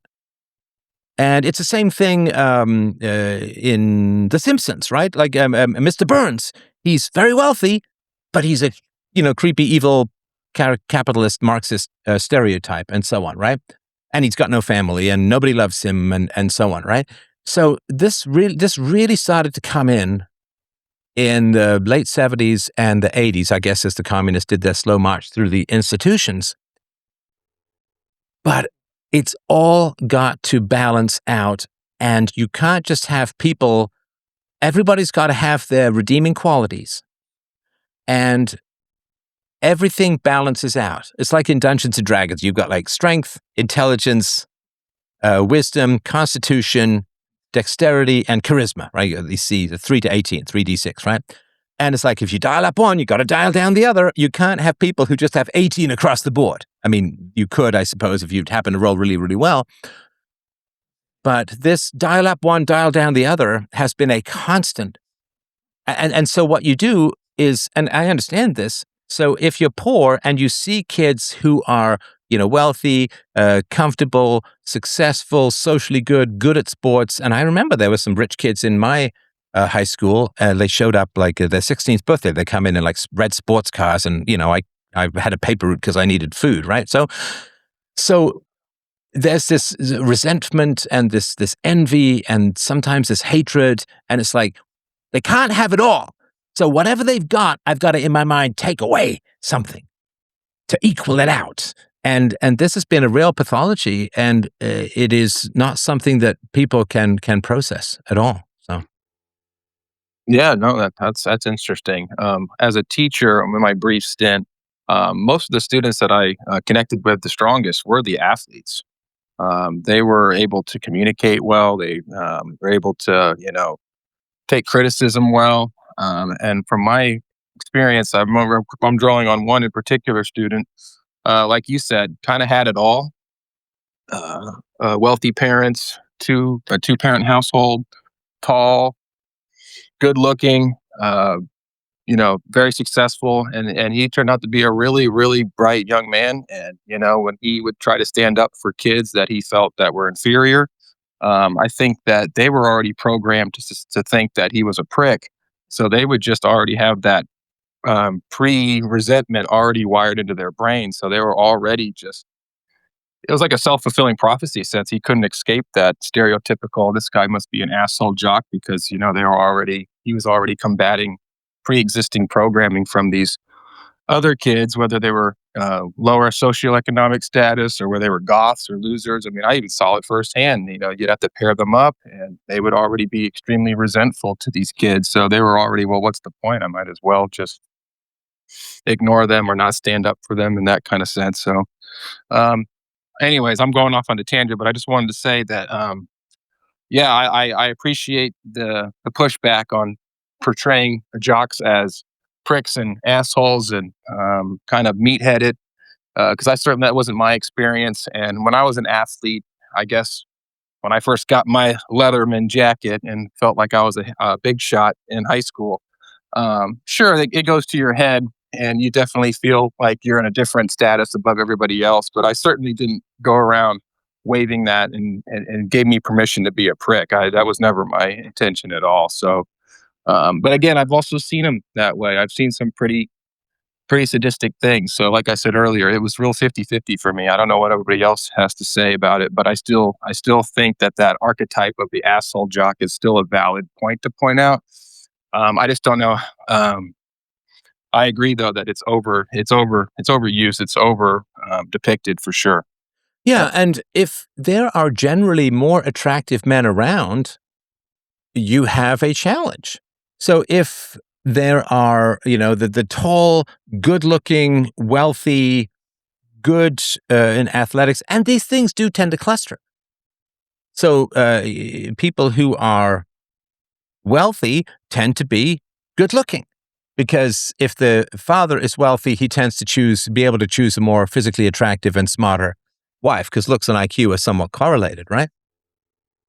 So there are people who just kind of have it all, right? They've got connections, they've got wealth, they've got money. They've got, money to spend on their kids, and their kids are good in athletics. And because the households generally tend to be fairly well organized and peaceful, the kids can study well, they generally do better in tests and so on. So if you are low on the totem pole, if you are, what is it, a spiteful mutant, it's sometimes called by the Jolly Heretic, but if you are low on the totem pole, what can you do? Well, what you should do is you should start working out, and you should start grooming, and you should make sure your teeth are clean, and you've got your deodorant, and you figure out a way to get your skin to work for you, and so on. And these things you can do without much. I remember when I first started getting into weightlifting when I was sort of 15 or 16. I honestly I picked up there were these crazy barbells, and they had sand, plastic, big sort of heavy plastic rims or rings with sand in them, and that's what I would lift, and they cost like nothing. And I had to duct tape them up from time to time because they started losing sand. I didn't need a gym membership. I didn't need any of that. And there was no gym at the school that I recall back at the time, because this was before weights sort of became a thing. And you can start to do all of that stuff. You can get a nice haircut. It doesn't cost a huge amount more to get a nice haircut as opposed to no haircut. And you can stop leaning into being a loser. Because if you're kind of a loser, like, as you say, sort of the underworld goth culture or the emo culture or whatever it is, if you're kind of on the loser side and you lean into it, then you get stuck there and you have no choice but to attempt to undermine the reputation of those who are more attractive and have better opportunities. And so what do? You all sit around and they're so shallow, and they're such idiots. They're the polo shirt wearing yuppie nerdy, beamers, like you just trash them as shallow and materialistic and middle class and petty bourgeoisie and like all of this Marxist contempt, hatred stuff that's really kind of gross. And I'm not saying you have to go and be those people, but stop leaning into being a loser and work to maximize your advantage, which you can do. For God's sakes, you can do push-ups with nothing. You can do push-ups, you can do sit-ups, you can do arm dips on the edge of the couch. You like to start to bulk up and build up. You can do lots of things to make yourself more attractive and more appealing. You can learn some jokes. You can practice how to tell good stories. Like when I was in my early teens and really trying to get out there socially, I would practice how to tell stories. And I would listen to people who were good storytellers and try and figure out how they did it and how they paced it and so on. And you can dig into your stories, and you can put in accents, and you can really commit to being a good storyteller or telling good jokes or whatever it is. But going into this bitterness, going into this, like I remember a friend of mine, we were on the bus, and these attractive women girls were running down the street at Yonge and Eglinton. They were late for something or whatever, running down the street. And he was like so bitter about it. He was like, "Oh yeah, you gotta run to your brain surgery appointment. You gotta go run to your iambic pentameter poetry class." And he was just so bitter about the attractive women. And why? Because they weren't going to give him the time of day. So there's just this bitterness. So, it's a cliche thing, but rather than trying to pull other people down, find a way to lift yourself up. But if you try to lift yourself up, right, if you're in some, skinny fat emo culture and you stop wearing the stupid makeup and you start working out and so on, what are they? They're going to tear you down. Oh, you're just turning in one of those retarded jocks. Oh, it's so pathetic. You probably don't even like Echo and the Bunnymen anymore, or King Kurt, or any of this stuff. And it's like, oh, I guess you're just into D squared, Duran now. And will try and tear you down. And then you got to cross that desert, man, from like loser town to functional village, or from loser village to functional town, or something like that. And that is, the loser. Hey, man, I'm just above that. Oh, you probably think Dancing in the Streets was originally done by Van Halen. right? And they know the obscure bands, and they know, that this is just a cover, right? It's just a cover, right? All I needed was the love you gave. Yeah, that wasn't the Flying Pickets originally. That was Yes, man. So yeah, just they know all of the obscure stuff, and they go to all the weird bands, and they have the weird subculture, and they're just seething with hatred. And so a lot of times when the jocks are putting down the losers, it's because they get that the losers just hate them. That you if you ever you walk down the street and just people just look. I mean, I've had this experience particularly in New Zealand and in Australia. When I was there on the speaking tour with Lauren Southern, you just hatred, right? Just venom, right? And it's a big thing. It's a big thing. So yeah, I just really really recommend just look normal and work out and get a nice haircut, get some decent clothes, and you don't have to spend a lot of money. I used to go down to this Hasidic bazaar where you'd buy clothing by the pound. I hate to say it, man. The Smiths, man, yeah, bah, bah, bah, bah, bah, bah, bah. And I would go down and you'd buy clothing by the pound, and you had to spend 8 hours there to get 2 or 3 good outfits, but you could, and it cost nothing. It's time. When you're a loser, you have often more time than money, but you can invest that time into looking. Yeah, you probably don't even like Joy Division anymore. Love will tear us apart again, right? Was it Paul Young did a cover of that? Do I have that right? Was that a fever dream or something like that? But yeah, and so this loser mentality where you hate those who are doing better than you or more popular than you, and you feel like you and listen, so the successful people, you got to accept that you were just lucky, and you shouldn't take it as a personal achievement that you come from a good family. You happen to be tall and good looking. Hey man, good for you. No problem with that. I think that's fantastic. But you are kind of lucky. And the problem is though, if you want to circle back and pick people up, right? Like the Marines, don't leave the wounded behind. But what if the wounded people are trying to shoot you, right? What if you want to go back and help the people who've been left behind, but they're so full of hatred to you that you can't help them? I mean, it's a very, very tough situation. So sorry, that was a bit of a ramble. Is there anything else you wanted to mention at the end of my river of language? No, no, not at all. I don't mind you rambling. It's excellent. No, I was just going to say, from talking about the loser's perspective and all that, I did see some athletes who were in a lower socioeconomic status who were just thriving off of pure talent. And there's a lot of pushback I saw because, in today's age, you have to go through AAU now. You have to start your children off extremely early. They have to build rapport with the community, the coaches, keep tabs with each other from middle school on to high school, etc. So if you're not started off early, you really missed the boat. And what I saw in particular with let's call this person a loser who was just thriving off of pure talent and is a completely lower socioeconomic status, and he's out there just kicking ass, and he's clearly light years ahead of the other players just on pure talent alone. But he gets held back because the community rejects him because he hasn't done his dues. And you can see sometimes they rise above this just on talent alone because they just have to. Like, well, we have to bring him in because he's that good. But oftentimes the community will just sabotage this person because if he gets in, then one of their children inevitably miss out. So you just have to be extremely, extremely talented. And I've seen it on both ends where the talent eventually wins out, which I hope it does in a meritocracy. But then I've also seen where the talent was good enough, but also just they succumb to the community itself, and it's pretty bizarre to see that. Yeah, I mean, so the competent, like the sort of wealthier bourgeoisie families, from what I've seen, they're kind of divided. So if there's a young talent that comes up, if it can make their kids look better and let their kids get ahead through excellence, right? If there's some really great soccer player that helps their kids, but the parents of the kid near the bottom of the roster are afraid that kid's going to get dropped. But all the other parents tend to be relatively happy, unless it's a real solo sport, right? If it is real solo sport like swimming, not relay swimming, but just swimming, or tennis, if you're not playing doubles, it's a solo sport, and so. Yeah, there definitely can be that. And just from my experience, like I just wasn't going to stay at the bottom. Like no matter what, I was just not going to stay at the bottom. Like I was born at the bottom or real close to it.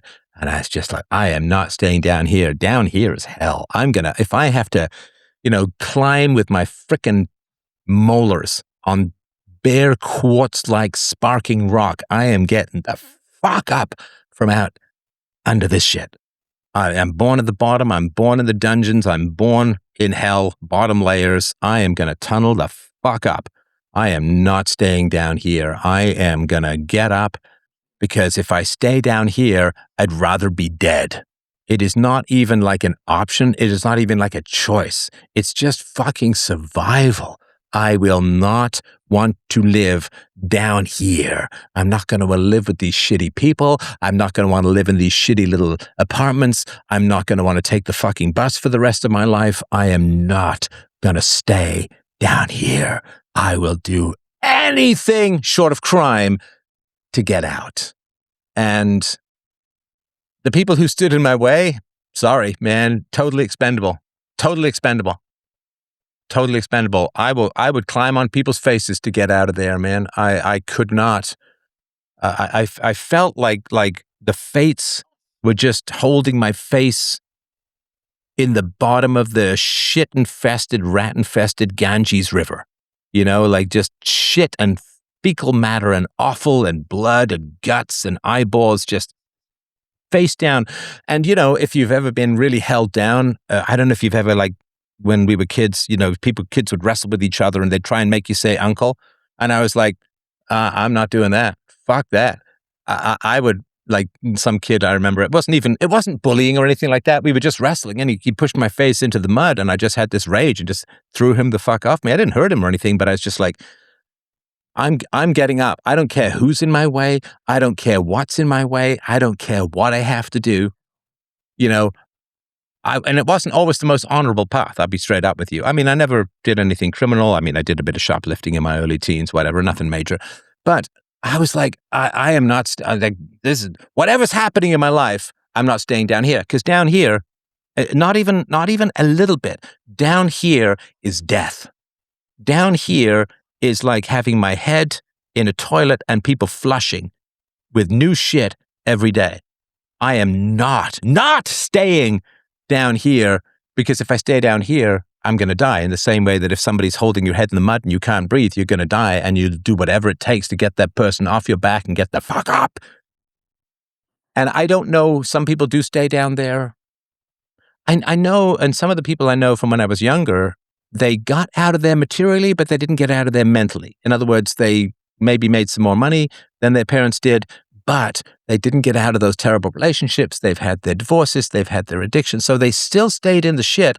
It was just richer shit, Yeah, like OJ. Yeah. If your head's in the toilet and it's a golden toilet, it's still a fucking toilet, right? So to me, it wasn't just getting out of there financially. It was just, I'm not going to spend my life in this bottom layer of shitty people and shitty circumstances and a shitty environment. I am not going to do that. Now, the funny thing is, though, I got out of that, but I still have a bit of an uneasy relationship with sort of peers because they grew up. I really don't know. I know that they're out there, and I'm sure that there's some people who are listening to this, but I'll tell you this. I don't know anyone else who started as low and did as well. I mean, in terms of like happily married, and I made some money in the business world and so on, and made a little bit of money before the giant deplatforming. freedomain.com/donate. If you'd like to help out, I'd be thrilled. But that was an unrelenting force to just get the fuck out. I didn't care if there were rock, I will scrabble my way through that stuff. Kay says, consistently in my life, I'm just constantly leveling up. I just can't settle, and people will call you ungrateful or entitled or delusional. And it's like, okay, bye. Oh, yeah. So I'm sure this happened to people who've burrowed their way up. And it's like, oh, you think you're so much better than us? I'm like, fuck yeah. Jesus, I couldn't get out of bed in the morning if I thought I was like you people. I wouldn't bother taking another breath if I thought I couldn't escape the fetid swamp of your brain farts. Oh, you think you're so much better than us? Yes! I think an amoeba and a squid and a vampire combined are better than you guys. Yes! Yes! Yes! I think I'm better than you. And I'm right! as long as I hold fast to that faith. So there you go. All right. Anything else that people wanted to mention before the end of the night? I really do appreciate you guys dropping by tonight. I'm glad that the show seems to be interesting and helpful to people. I appreciate that. Yeah, fun topic, Stefan. Thanks for taking my call. And hey, great. And speaking of sports, best of luck in Atlantic City. We're all looking much forward to that main event you'll be debating. So thanks again for taking my call. I appreciate that. And yes, Atlantic City, March 28th and 27th, I think we're doing a meet and greet. So I would love to meet you all in the flesh. I promise, you know what? March is shower month. Actually, that's a good coincidence. I mean, obviously near the beginning, I might be a bit gamey near the end. March is shower month. And so if you're gonna meet me in the flesh, I really, really, really recommend March. Yeah, that's a good deal.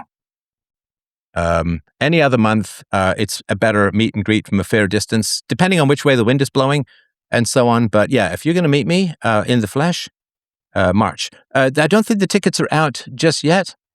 Is it safe for kids? So go to wordwardebate.com. wordwardebate.com and check it out. Just sign up for them, and you can follow them on X for updates and so on. But Word War Debate, they'll have stuff out there. But I'm telling you now that it's going to be a great weekend, and it's you can go backstage, right? I mean, I'm going to hang out the weekend. I'm going to meet people and chat with people. I am relentlessly available at public events to the point where you're going to need some pepper spray, maybe a taser. Left nipple. If you're going to hit me with a taser, left nipple is the way to go because I'm a lefty. So want to show my son live debates. I certainly won't be swearing during the debate, and so I can promise you at least that I'll be safe to chat with. But yeah, it would be great to meet there. James is going to come there as well. James is going to be my bodyguard and make sure James is going to help guide the tasers to the left nipple. That's his goal, and he can complain to HR all he wants. I will pass along the message to the HR manager. All right. Have a great evening, everyone. Thank you 1.5 million. freedomain.com/donate. Don't forget shop.freedomain.com. We got phone cases now for Android and iOS. Samsung, I think. Android and iOS. We got phone cases and peacefulparentingbook.com. Lots of love. Bye.